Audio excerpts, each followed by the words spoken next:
Today my teacher gave me a horrifying homework assignment. When I first got the assignment, it seemed like just another weird task from Mr. Keller. He was known for his unusual methods, sending us out to graveyards to do gravestone rubbings, or asking us to interview the oldest person in our neighborhood about their childhood. But this was different. It was a Tuesday, and I was sitting at my usual spot near the back of the classroom. The lesson had been about ancient rituals, burial rites, sacrifices, and that sort of thing. He'd gone into gory detail about mummification, describing how ancient Egyptians would extract the brain through the nose. It was unsettling, sure, but it was typical Mr. Keller.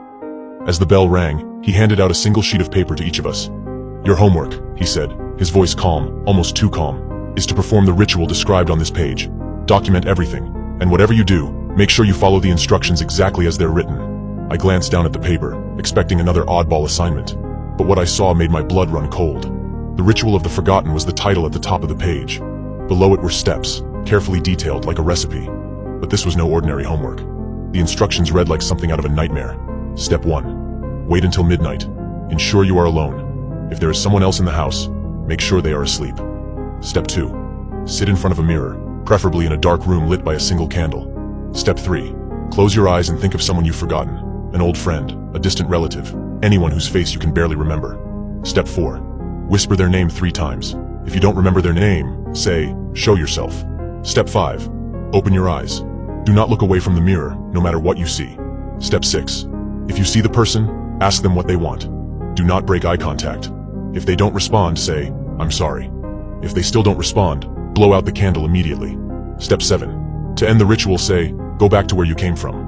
Then, and only then, can you look away from the mirror. Dispose of the candle in running water. Never use it again. There was a note at the bottom. Failure to follow these instructions may result in the person staying with you permanently. I laughed nervously, looking around the room to see if anyone else was as creeped out as I was. But my classmates were reading the instructions with the same bewildered expressions I had.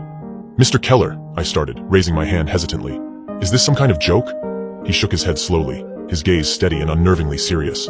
"No, it's not a joke. This is a real ritual, used in ancient times to communicate with those who have been forgotten. Consider it an exploration of history, one that will help you understand the past in a very personal way." A couple of students snickered, but most of us just stared, not sure what to think. Was he for real? This had to be some elaborate prank, right? I mean, he was always a bit of a weirdo. But this? As the day went on, I couldn't shake the feeling of dread that had settled in my stomach. I told myself I wouldn't do it, that I'd just write some fake report about how nothing happened. But when I got home, I couldn't help but think about it. What if there was something to it? Maybe it was stupid, but curiosity has a way of getting the best of you. Midnight came faster than I expected.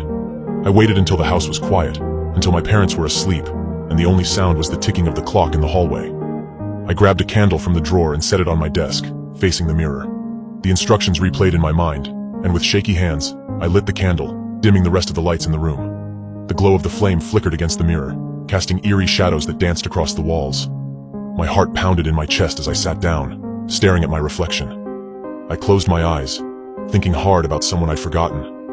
A vague memory floated to the surface. An old friend from elementary school. Someone I hadn't thought about in years. I couldn't remember his name, just his face, the way we used to sit together at lunch, trading snacks. I opened my mouth, the words sticking in my throat before I whispered, "Show yourself."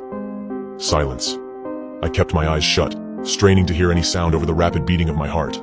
The room seemed to grow colder, the hairs on the back of my neck standing up as if someone was watching me.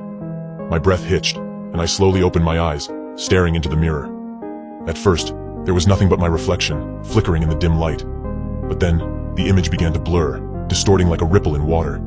I leaned closer, my pulse thudding in my ears, as a figure started to take shape behind me. It was him.